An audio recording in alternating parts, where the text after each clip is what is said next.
rokok jalan terus. Dipacekin berapa cucu yang begini, semua tukang baja. Ya. Mohon maaf ada dari Tanah Abang datang begitu tuh. Oke. Aduh pusing harus Tanah Abang nih. Tiap hari datang orangnya. Salah ini salah itu lagi.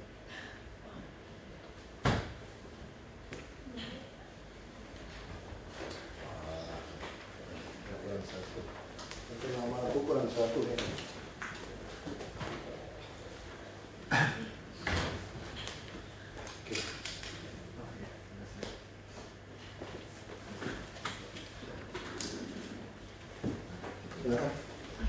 Oke, selamat siang Pak Wakil Gubernur, Ibu dan jajaran Dinas Kesehatan. Perkenalkan, kami dari tim bantuan medis FKUI. Saya Adi Basuki Dan saya Arif Prakoso. Saya Adlina. Saya Mulia. Ya, kami sangat berterima kasih karena diberikan kesempatan hari ini untuk bisa audiensi bersama Bapak dan Kesehatan. Jadi tujuan kami hari ini adalah untuk audiensi mengenai Jakarta Safe Community. Bisa dilihat di depan mungkin judulnya. Jadi dalam waktu dekat ini kami juga akan mengadakan sebuah acara yang bernama IFES. Nah, ini bertujuan untuk mengedukasi masyarakat mengenai kedaruratan medis. Mungkin bisa langsung ke presentan yaitu Mulia, dipersilakan. Oke. Ini dia jadi berdiri aja. Maaf mangkatin jadinya. Ya oke. Assalamualaikum warahmatullahi wabarakatuh.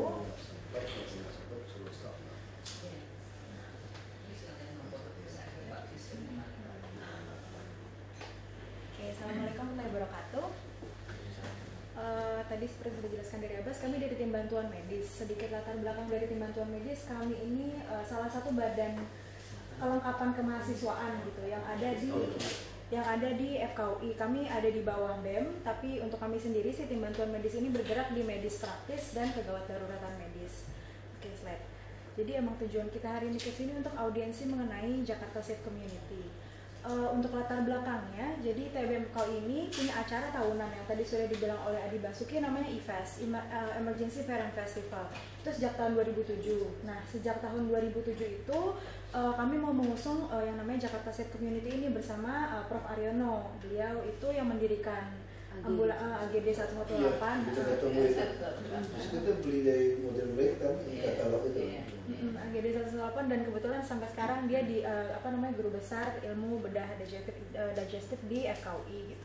Kami mau membangun Jakarta Safe Community gitu. Tapi awalnya hanya dari acara kami aja si IFES itu, dari tahun ke tahun kita ngadain acara IFES dan mengusung Jakarta Safe Community. Cuman kesini kita sadar bahwa nggak mungkin kan kalau dari kami saja sebagai organisasi yang hanya di dalam kampus mau mengusung Jakarta gitu, Safe Community. Jadi makanya kami berniat untuk menginisiasi ini ke pemerintah gitu.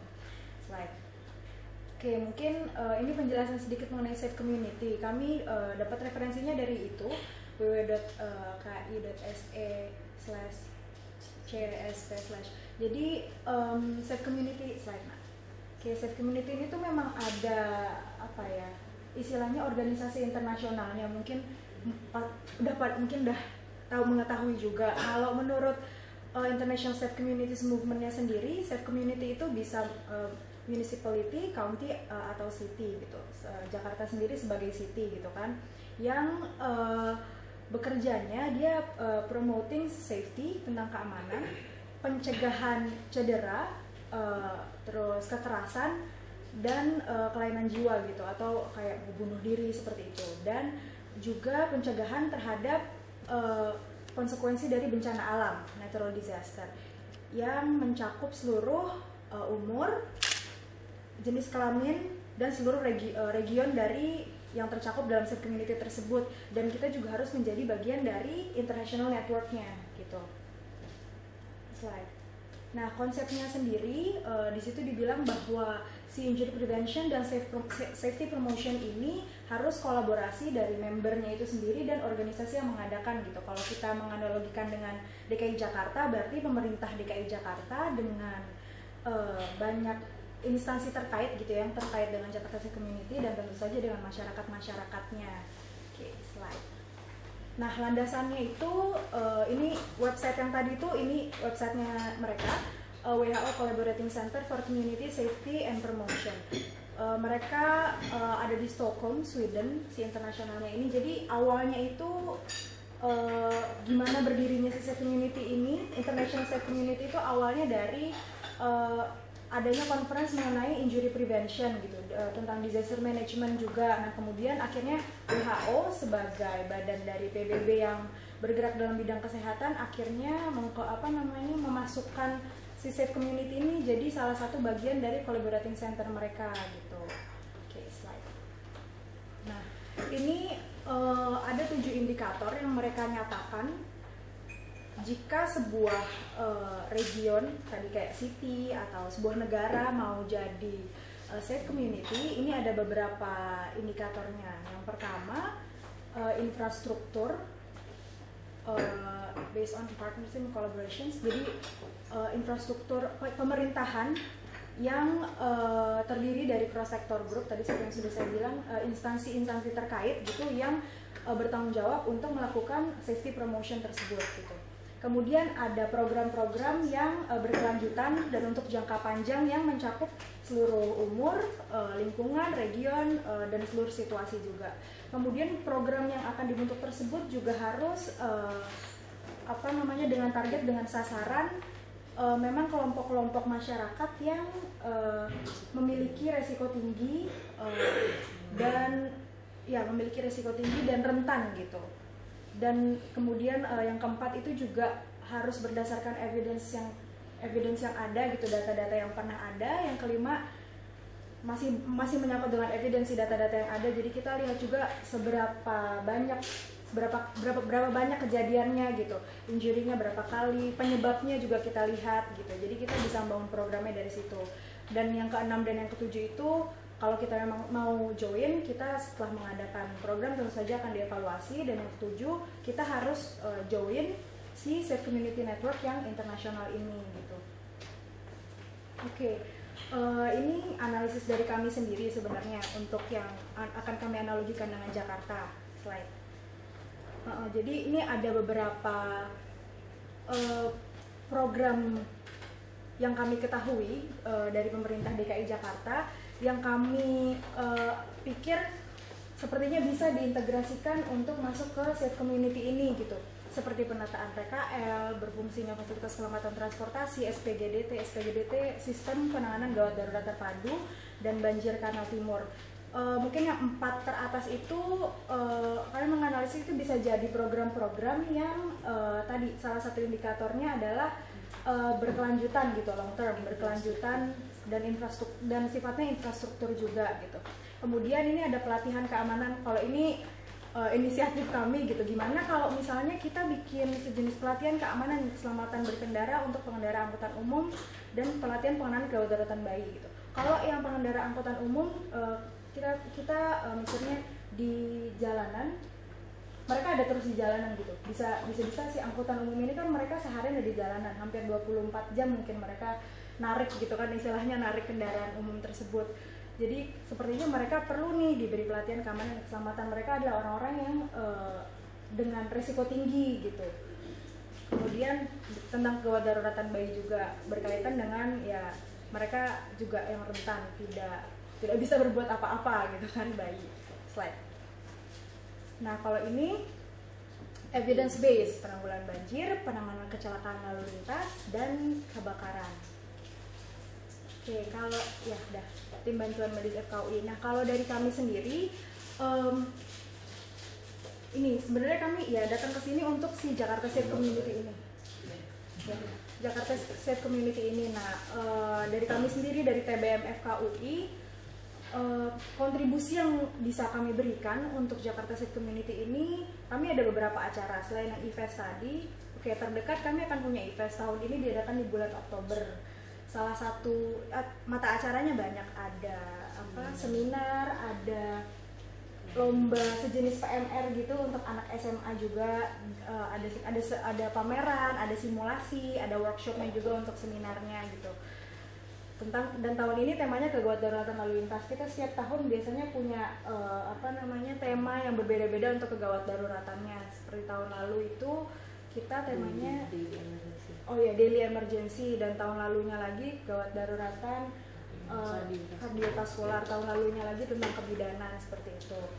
Oke, slide. Kita juga punya hari bencana, ini terkait evidence base yang ada di Jakarta juga, yang kebakaran, penanganan kebakaran. Kita selalu punya hari bencana setiap tahunnya. Ini kita biasa adain either di dalam FKUI atau di UI gitu. Kita biasanya untuk hari bencana ini kita mengundang seluruh sivitas akademika, termasuk seperti satpamnya, semua karyawan juga kita undang untuk ikut dalam acara ini. Kemudian juga ada pelatihan medis bencana. Yang terakhir kita adakan kemarin pelatihan medis bencana itu bulan Mei, kita ngadainnya di UI, dan salah satu yang kita ajarkan ke mereka adalah mengenai water rescue atau jadi untuk manajemen banjirnya seperti apa. Oke, slide.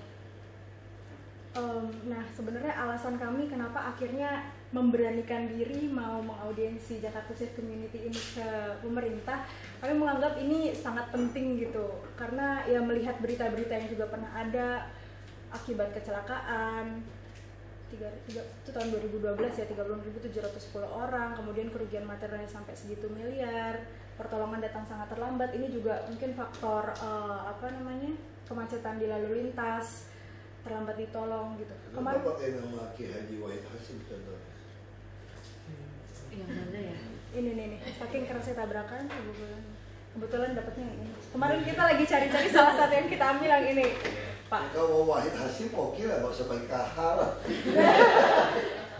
Kalau udah KH kan udah lebih mengarah ke orang yang benar. Oke, iya, terus terkait dengan ini juga kemarin di acara hari bencana kita, kami yang terakhir baru aja kemarin ya. Hari bencana bulan lalu ya. Bulan September ini bahkan kami kan mengundang pemadam kebakaran juga sebagai narasumber kami gitu. Mereka juga cerita bahwa kayak mereka tuh audiensi ke kepolisian sudah berkali-kali tapi nggak diterima-terima. Audiensinya itu maksudnya untuk ketika mereka dapat kasus untuk menangani sesuatu, mereka tuh pengennya ada kerjasama nih di antara mereka sehingga bisa dibukain jalan atau apa, sehingga penanganan kebakarannya itu juga nggak terlambat gitu. Mereka bilang mau audiensi aja susah sekali gitu. Nah, kita berpikir kalau misalnya ada si Jakarta Safe Community ini, ada si sistem ini, mungkin yang hal-hal seperti itu bisa termasuk di sistem di dalamnya gitu, bisa diintegrasikan gitu. Jadi kayak slide. Ya, ini juga lebih cepat, mau nelfon KFC atau McDonald's delivery instead of manggil AGD gitu kan. Ini sih Prof Aryono. Iya, Prof Aryono itu tadi. Oke, slide. Jadi kebanyakan kasus juga bukan karena keparahan dari apa yang terjadi kecelakaan, tapi emang karena kami sebagai awam, mungkin orang-orang sebagai awam nggak tahu gitu gimana caranya first respon untuk kecelakaan gitu. Kalau misalnya mau contoh di seperti di Amerika gitu kan, awam saja paling nggak diajarin first respon gitu, BLS istilahnya, basic life support itu sudah diajarkan gitu. Jadi paling nggak kalau menemukan apa di jalan mereka bisa langsung bantu, nggak mesti nungguin ambulans datang gitu, nggak mesti nunggu petugas medis datang. Jadi ini hanya contoh beberapa artikel berita tentang ini kebakaran. Slide. Oke, Safe Community, sekian.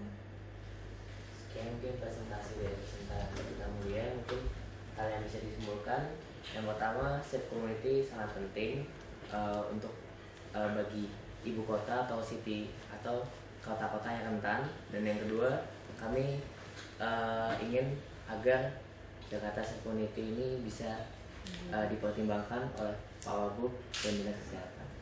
Bu, dia jelasin sistem kita ya.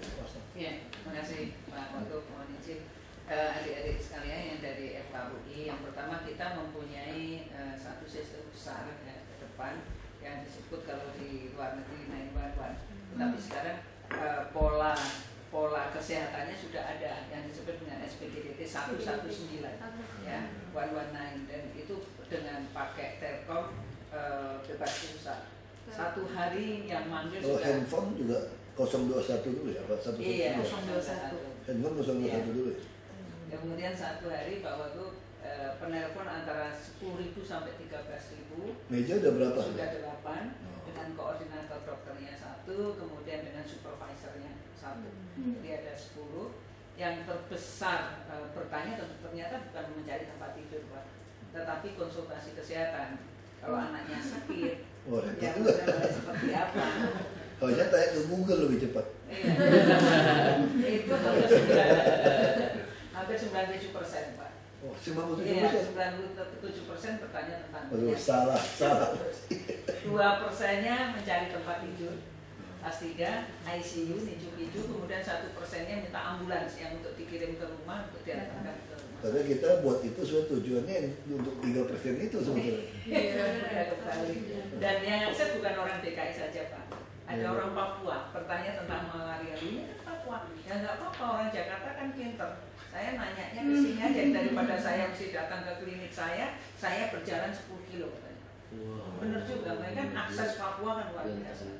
Jadi dia menggunakan handphone, bebas pulsa, kemudian dia bertanya seperti itu. Ya, perkembangannya sudah seperti itu. Kemudian sebentar lagi kita punya sistem gedenya, 911-nya, nanti di connect dengan polisi, pemadam kebakaran, kemudian dengan Satpol PP, dinas kesehatan, dengan dinas yang terkait lainnya. Nah ini sedang penjajakan. Jadi yang bagian kecilnya sudah jalan. Kami pun sudah tambah ambulan kok. Ibu beli berapa ambulan lagi? Tahun ini ada 30. Tambah lagi ya kita beli. Jadi total ada Itu dari katalog. Total secara keseluruhan ambulan kan distribusinya bukan ambulan gawat darurat aja kan. Ambulan gawat darurat ada totalnya ada 60, kemudian ada ambulan neonatal khusus untuk bayi kecil, itu kan safe-nya mesti harus betul-betul safe. Dan ternyata harganya lebih mahal, Pak, 5 kalinya dari ambulan biasa. Kemudian ada itu e-katalog atau tender? Oh itu nggak bisa. Ya, ambulannya bisa, Pak. Alatnya mesti tender. Alat yang kecil-kecilnya ternyata lebih mahal daripada ICU-nya orang dewasa. Kemudian di suku dinas juga ada ambulan untuk penanganan banjir gawat darurat di lokasi, kemudian puskesmas juga. Jadi sebetulnya tinggal komunikasi yang 119 tadi. Nanti kalau mau melihat silahkan. Kita ajak, kita lihat di jalan kesehatan di kantor dinas kesehatan. Demikian. Kebetulan kan saya juga udah baca nih Nasab 19 dalam waktu penentuan tema kita yang lalu lintas itu kan nggak gampang tentukan lalu lintas. Saya baca tuh tentang 119 gitu. Dan ketika presentasi untuk mengajukan tema ini kita bingung tuh, kayak bahkan mahasiswa kedokteran aja tuh kayak nggak tahu ada lain 119 gitu. Dan yang tahu tuh sedikit. Saya kebetulan tahu karena saya baca berita dari Pak Wagub juga tuh, dari bahwa 119 nih mau direncang besar-besaran untuk jadi 911-nya di Indonesia gitu. Tapi menurut saya sih kelemahannya masih satu yang kurang, mungkin yang publikasinya itu gue. Tapi kalau lihat dari penelusurannya mungkin 10.000 sudah cukup banyak ya satu hari. Udah ininya waiting listnya yang ke delete juga udah banyak, banyak yang protes. Jadi mungkin lebih ke arah publikasi untuk itu. Ada kendalanya dengan polisi, betul Pak yang dikatakan tadi. Karena belum 911, belum terkonek dengan polisi. Jadi kalau misalnya minta ambulan dengan respon time harusnya kan Jepang 10 menit. Kita belum sampai, kita baru 2-3 menit. Karena begitu kita minta polisi ya dia cuek, Pak. Kita akhirnya masuk jalan busway. Dan itu pun masih ketatap dengan busway-nya. Kalau busway-nya mandek ya kita di belakang. Nanti dengan harapan dengan 911 yang betul-betul yang akan terkonek, polisi bisa masuk gabung. Enggak, kita cukup konek di sub aja. Kita harus ke disub. Karena polisi bukan wilayah kita. Ke disub aja. Dinas Perhubungan. Jadi caranya mesti ke disub itu. Itu mesti diploma. Dia disub yang harus kawal. Masuk pemadam kebakaran juga gitu. Saya bilang kalau pemadam terjadi harusnya disub ngawal. Jangan sampai mereka macet. Pol PP mesti turun, ambulan mesti turun. Kalau ada yang mati selamanya merepot, nggak ada ambulan. Ya selama ini kalau ada dari kebakaran, pemadam datang, ambulan nggak ikut. Pol PP nggak ada untuk jaga lokasi. Disub juga nggak ada. Nah itu kita udah identifikasi. Nah kita lagi siapkan ini. Kita udah identifikasi. Kayak kalau 911 itu kan dia benar sekali telepon, emang kalau ada laporan sesuatu semua langsung datang tuh. Kalau di Amerika mah udah canggih sekali. Sekali. Itu bahkan itu menarik itu di Amerika itu. Semua gedung-gedung umum, hotel segala macam, mall itu dia harus sistem pemadamnya itu online link dengan si pemadam. Ini menarik. Bisa contoh, Ini kejadian paling menarik. Waktu itu saya lagi di Chicago. Ya tentu si pihak hotel, kalau lihat ada konsep listrik, berusaha tidak mau membuat panik penghuni hotel. Iya. Nah tiba-tiba dia selalu sistem listriknya bagus lah. Tiba-tiba di kamar tuh mati lampu. Tapi di gangnya semua nyala, dia kayak pesawat. Jadi semua gang itu saya kok masih terang gitu, saya buka pintu. Mati lampu nih semua nih. Wah saya lihat, ini keluar apa enggak ya? Nah saya tahu dia nggak beres nih. Dia belum punya alarm, ini mau keluar apa enggak? Terus saya telepon ke resepsionis, ada apa? Oh dia bilang tenang aja Pak, tenang aja. Kita lagi atasi ada konsep listrik. Dia bilang tenang aja nih. Ya orang hotel nggak mau, tenang aja. Sudah kan juga dingin di situ kan. Udah, saya tunggu nggak sampai 5 menit, terus bunyi sirene kencengnya luar biasa. Sampai telinga mau pecah di dalam. Itu padahal ada kebakaran. Ya akhirnya saya terpaksa keluar bukan karena saya takut kebakaran. Saya dengar bunyi saya mesti lari kan. Tapi saya sudah nggak tahan telinganya. Dan saya lupa ini di Amerika lagi musim dingin. Saya keluar santai aja pakai celana pendek mati kan. Terus nggak pakai sendal. Orang udah lari ke belakang semua. Dan pintu daruratnya kan gitu, kalau udah keluar nggak bisa masuk lagi gitu. Iya. Alamak, sampai jadi keluar orang dinginnya tuh saya marah nih sama si resepsionis hotel dong. Aku pulang aja kan, aku bilang nggak ada apa-apa. Jadi ya santai-santai gitu kan. Itu dia jawabnya saya jadi baru ngerti. Bukan dia yang bunyiin itu alarm, dari pusat kebakaran yang bunyi. Wow. Jadi hebat kan. Makanya saya bilang, oh sistemnya hebat. Jadi si pusatnya lihat nih, ini ada konslet, dia udah baca. Ini 5 menit nggak nyala nih, dia nggak mau risiko. Dia print, jangan nggak mau kebakaran, dia langsung print. Supaya keselamatan orang diutamakan. Kalau hotel nggak mau kasih tahu kita dong, karena takut orang keki kan. Nah itu di Amerika sistemnya. Jadi dia dikontrol, makanya saya marahin dia baru dia cerita. Bukan saya yang bunyiin dia begitu. Dan si pemadam hebat. Begitu dia bunyiin itu, dia waktu dia lihat situasi itu, dia tuh perintah semua turun. Makanya waktu bunyi itu saya turun, itu pemadam semua ambulan sudah lengkap di bawah. Karena dia udah lihat ini gak beres ini. Jadi padahal orang hotel berusaha tidak mau laporin nih. Untuk nutupin supaya kita tenang. Jadi dia udah tahu ada masalah di hotel ini. Itu saya lihat ini menarik sistemnya seperti ini. Nah kita ya belum bisa sampai ke sini lah. Minimal Pak belum bisa sampai. Kalau saya debat sama senatornya, dia bilang apa gitu ya. Kalau kamu ada kejadian pasukan kami tidak sampai di tempat atau tidak sampai di 10 menit, kamu boleh sue kami bisa tuntut. Udah sampai seperti itu di negara bagian ini. Makanya bisa kirim helikopter, kirim apapun untuk selamatin, gitu di call 911. Bahkan kucing nyangkut di atas juga call 911. Betul. Jadi ya udah semua urusan apa aja call dia. Kayak 911. Jadi apa yang bisa kita bantu? Kalau mau relawan nongkrong tempat kita sih kita butuh ya nggak? Kalau mau. Sebenarnya mungkin mau tanya lagi dulu, Ibu, kayak kalau untuk dari Nanon itu nanti akan ada semacam pelatihan untuk masyarakat sendiri atau enggak? Atau gimana nanti? Kita pelatihannya jelas, petugas harus ya sampai dengan level puskesmas itu yang untuk general export, import, ATL, SPCLS itu wajib. Nah, pengennya kemarin itu kita membuat pelatihan untuk masyarakat waktu ternyata anggarannya dibutuhin habis. Padahal itu kan mahal itu, satu orang itu sekitar antara 1 jutaan. Yang BLS itu ya Bu ya berarti ya BLS.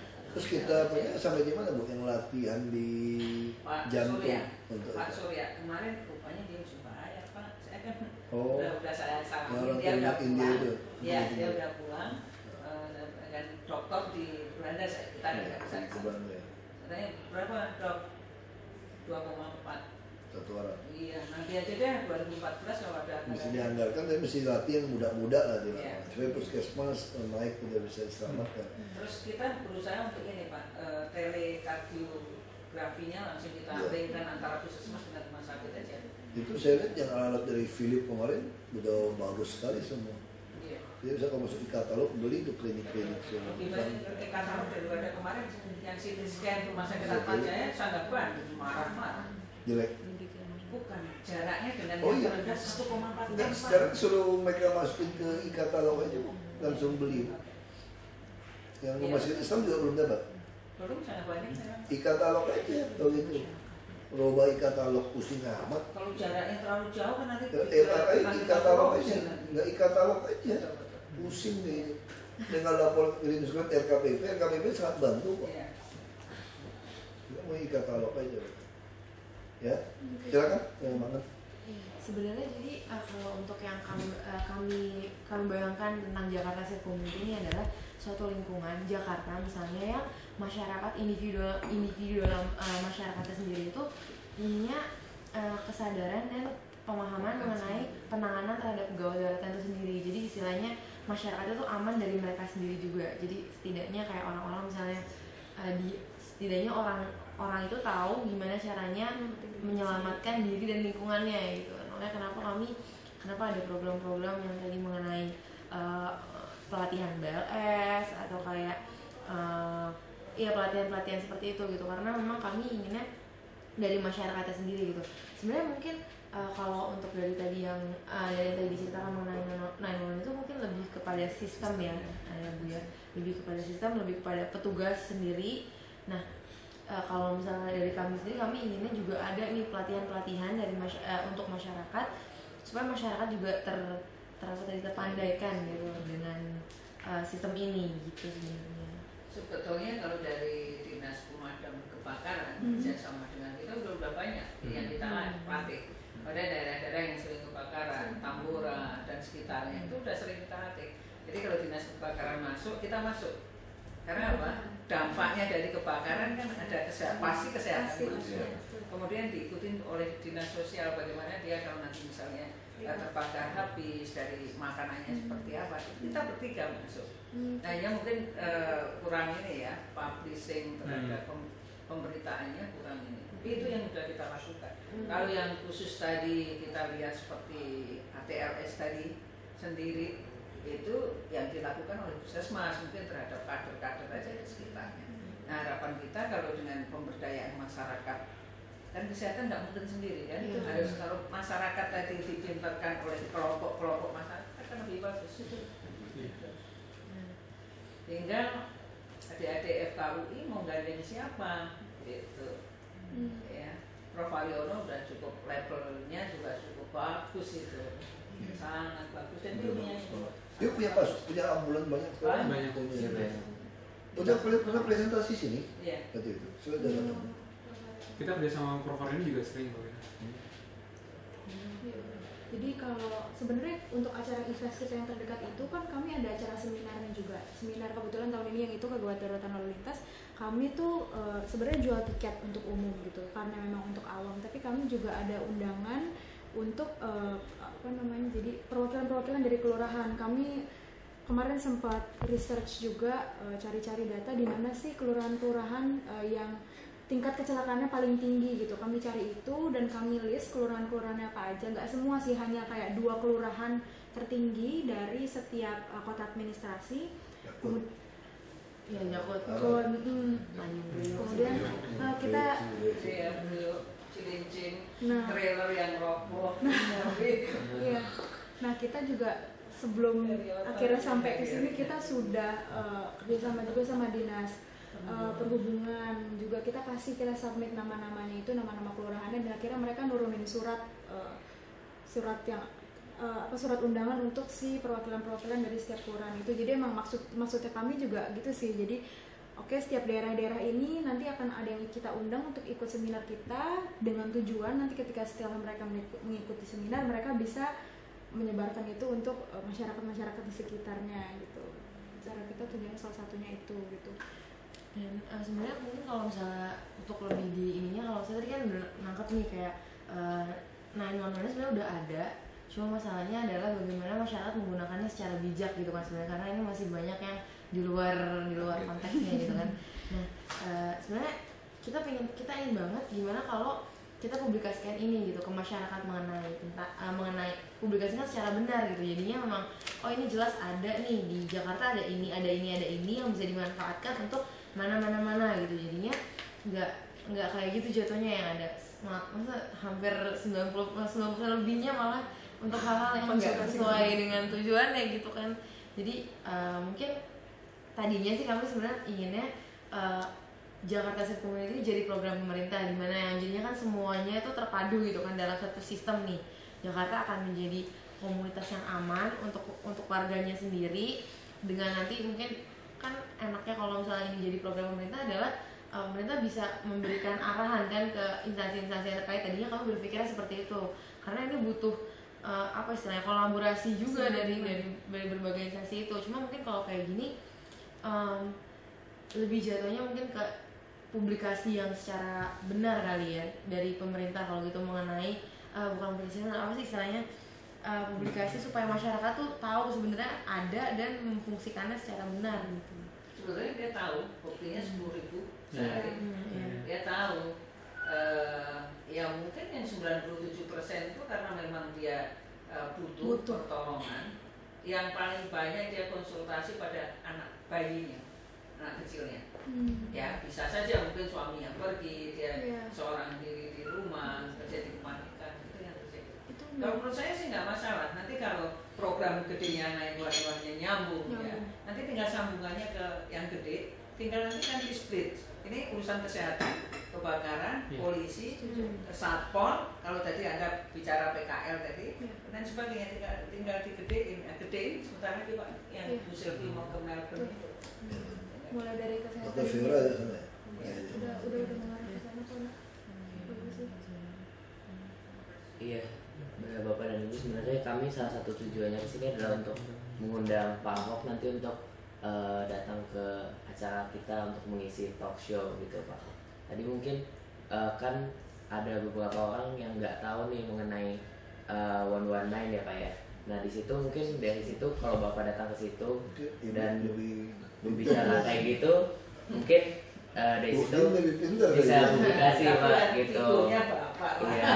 Dan di situ kami kebetulan ada press conference juga. Jadi, nah itu kami udah kebetulan udah mengajukan ke bagian penerimaan surat. Mungkin Bapak kami ada kopiannya. Tanggal 26 Oktober Pak. Hari Sabtu. Jam 11, kurang lebih jam 11 sampai jam 1. Ini bisa tidak? Kasih makan siang enggak? Kasih ya Pak. Khusus untuk Bapak saya mungkin bisa belikan Pak. Jam 1 masalah. Jamnya jam masalah. Bisa saya belikan Pak. Jamnya jam masalah itu. Masih saya belikan Pak. Jamnya jam makan siang kan? Iya betul. Nah di situ kami ingin memohon untuk kehadiran Bapak. Kebetulan kami juga kemarin udah audiensi ke Pak Jokowi. Pak Gubernur bisa nggak? Kalau Pak Gubernur bisa, mungkin Pak Gubernur lebih cocok. Belum ada respon. Nah di sini kalau misalnya orang FPI itu yang di Salemba kan? Iya waktu itu Pak Ahok datang sempat datang itu. Ruangannya yang sama. Kalau di Depok agak malas tuh. Dekat sekali Pak. Tempat yang sama waktu itu debat cagup Pak. Iya. Di situ mungkin Bapak juga bisa mempromosikan mengenai 119 itu dan mungkin bisa siapkan siapa. Ya, jadi nanti akan ada sesinya dari Pak Wagub itu kayak talk show gitu Pak. Dan di sini nanti kita menghadirkan. Talk show nggak usah bawa duduk aja dengerin. Iya betul. Dan kami nanti inti kemukaan yang kita pengen disampaikan oleh Pak Wagub nanti kayak tentang 119 ini, 119 ini. Dan semua orang jadi tahu gitu. Dan di situ kita juga mengundang dari AGD 118, tapi kebetulan Prof Aryonya nggak bisa hadir. Jadi yang hadir Dr. R. Suhartono. 118 itu udah besar di sini, 118 masuk ke kita juga. Supaya beliau juga tahu. Iya. Jadi di sini juga pengen kita kumpulin gitu. Nanti kita tuh pengen nanti akan ada pesertanya tuh ada sekitar 300 orang ya. Target kita 300 orang. Dan nanti tuh bakal ada juga dari Polda Metro Jaya juga. Dia bagian keselamatan lalu lintas. Jadi nanti dan bisa sekaligus koordinasikan di situ gitu. Jadi nanti kita pengen dengar juga nih harapan masyarakat tuh sebenarnya kayak apa sih tentang sistemnya. Sistem kita tuh yang di website itu belum bisa ya. Maksudnya cek kamar apa semua nggak usah telepon langsung dari website.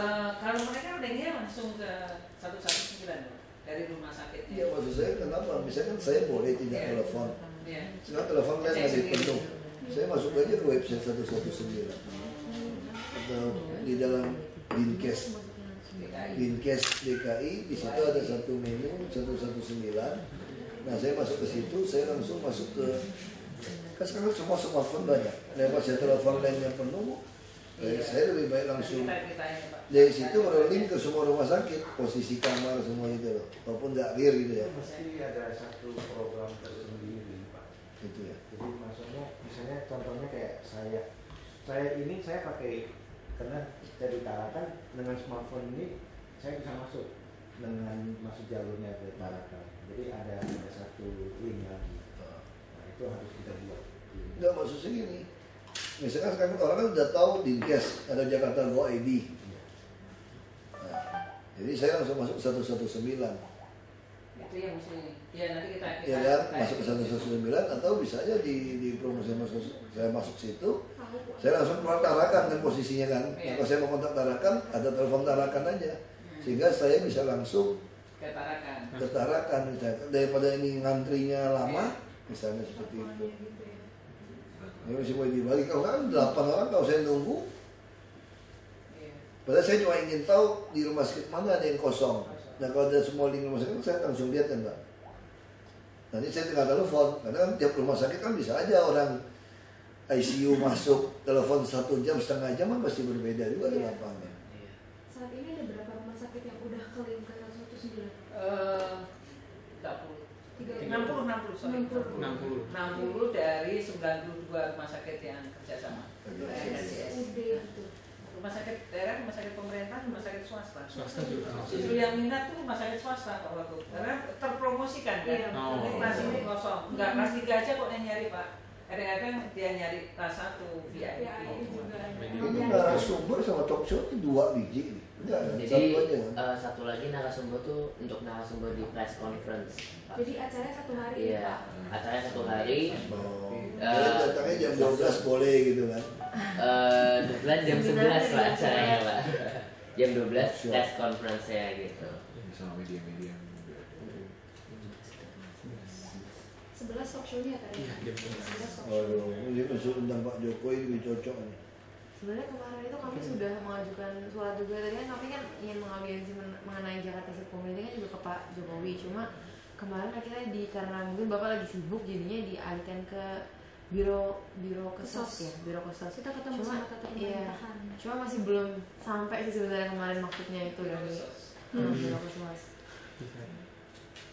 Mungkin kalau untuk ini sih, jadi kayak nanti kan sebenarnya kan yang kami bawa ini kan nanti di talk show-nya itu juga terutama itu kan sebenarnya kami inginnya gini kan, tujuan dari event sendiri kan edukasi masyarakat mengenai penanganan gawat daruratan. Maka kenapa Jakarta State Community dengan kita mempublikasikan mengenai gimana sih caranya SPGDT yang benar gitu kan, sebenarnya itu bagian dari kita berusaha mengedukasi. Nah mungkin nanti supaya lebih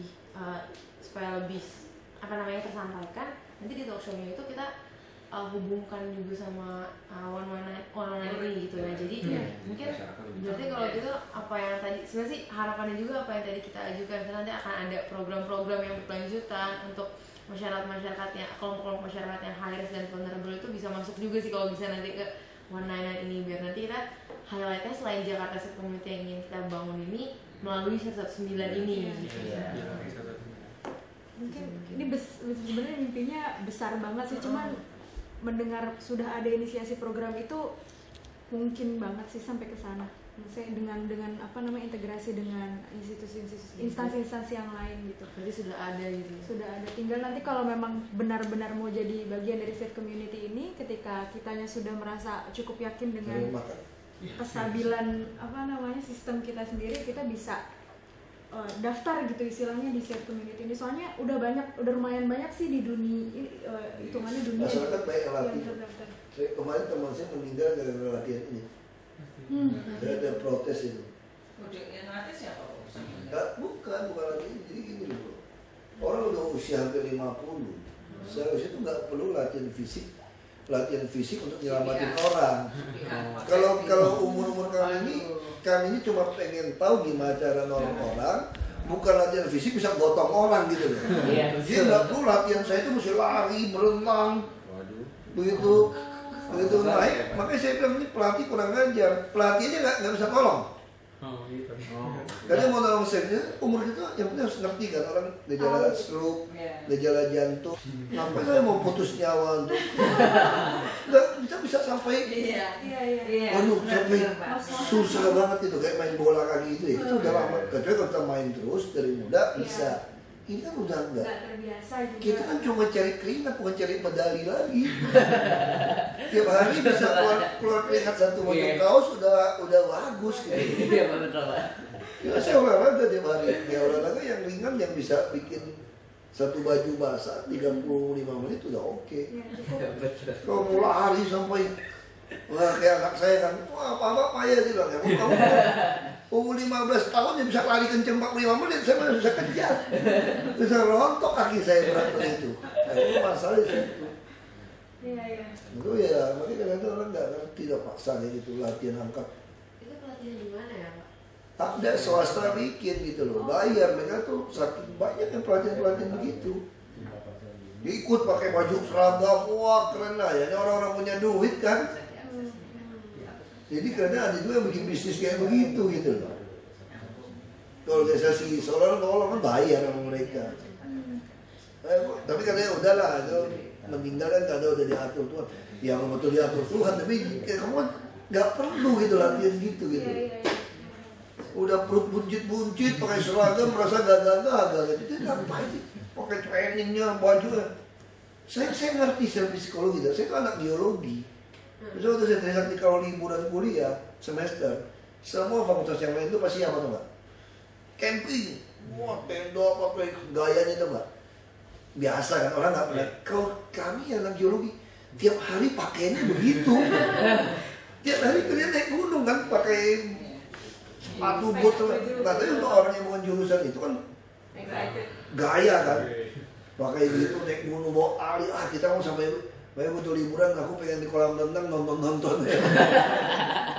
Jadi saya bisa ngerti pikiran orang-orang gitu. Kan gaya kan pakaian gitu kayaknya gagal gitu loh. Wah, saya mau marah udah meninggal lagi ini orang kan. Itu karena latihan begitu. Saya nggak mau terima bukan. Ya jantung kan selalu itu Bu, habis latihan kenceng waktu istirahat itu yang selesainya itu yang kena. Memang ada lagi kenalan saya, ini orang tua juga, paling hobi push up sama sit up, udah badannya, udah hampir 60 masih push up 100 kali Bu. Jadi kemarin kabarnya apa? Kasih tahu, meninggal karena jantung juga. Gimana bisa umur kita push up 100 kali, nahan nafas gitu. Ya kalau mau kelihatan badan bagus 15 kali juga udah bagus kok. Iya. Kalau kita bisa push up tiap hari 15 kali, Bersyukur. ini udah pasti lebih gede daripada di perut, udah pasti. Nggak sampai 100 kali gitu loh. Aduh, sit up sampai berapa 100 kali itu apa? Bisa tahan semenit dinaikin tekuk juga udah lumayan. Jadi maksud saya latihannya yang, ya kan ditekukin 1 menit juga udah bagus gitu loh. Jadi nggak usah yang. Nah itu pelatihannya itu yang penting tuh, masyarakat dilatih jangan sampai jadi korban malah jantungan. Ya gitu aja ya. Karena kita mau rapat lagi soalnya. Sampai makannya kuenya, nanti dulu aja. Kita punya sini dulu. Makannya kuenya. Masih ya. Masih. Mau foto? Foto Pak. Ayo.